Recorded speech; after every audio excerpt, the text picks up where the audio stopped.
नमस्कार मित्रांनो. तर घरोघरी मातीच्या चुली या मालिकेच्या 11 मेच्या एपिसोडमध्ये छान ट्विस्ट बघायला मिळतोय. आणि ट्विस्ट असा असणार आहे की रणदीप यांच्या घरी पूजा छान पार पडते. गुरुजी गेल्यावर ऋषिकेश शर्वरीला विचारतो, शर्वरी, इतके दिवस होईपर्यंत तू गप्प कशी काय राहिलीस ग? याबद्दल आम्हाला काहीच का कळवलं नाही तू? शर्वरी म्हणते, दादा, कसं सांगायचं होतं? अरे, सगळ्यांसमोर आपल्या नवऱ्याची बदनामी कशी करायची होती म्हणून मी गप्प होते. मी काहीच सांगितलं नाही. घरात सगळ्यांना संशय आलेला असतो. शर्वरीने एवढं मोठं होईपर्यंत, एवढं सगळं होईपर्यंत कसं काय सहन केलं?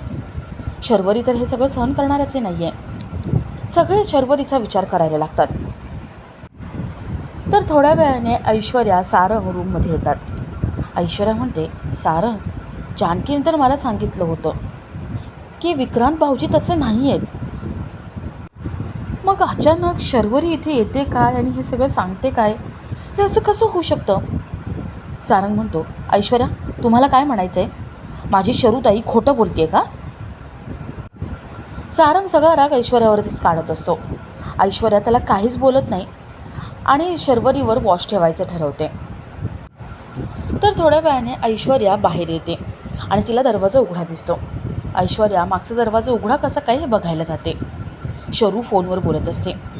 शरू फोनवर म्हणते, एकदा का मला इथून माझे पैसे मिळाले ना की आपण दोघं फरार होऊन जाऊ. आणि राहिला प्रश्न माझ्या नवऱ्याचा, तर त्याचा बंदोबस्त मी ऑलरेडी करून ठेवला आहे. तुला माहिती आहे ना? ऐश्वर्या हे सगळं ऐकते आणि तिची खात्री पटते की शरूचं बाहेर कुठेतरी लफडं आहे. ऐश्वर्याला हे सगळं जानकीला सांगायचं असतं. ऐश्वर्या धावत जानकीकडे जाते. जानकीच्या रूमचा दरवाजा ठोकवते आणि ती जानकीला म्हणते, जानकी, अगं, मला तुझ्याशी काहीतरी महत्त्वाचं बोलायचं आहे. जानकी विचारते, काय झालं ऐश्वर्या? तेवढ्यात तिथे शर्वरी येते. शर्वरीला कळलेलं असतं की ऐश्वर्याने आपलं बोलणं ऐकलं आहे.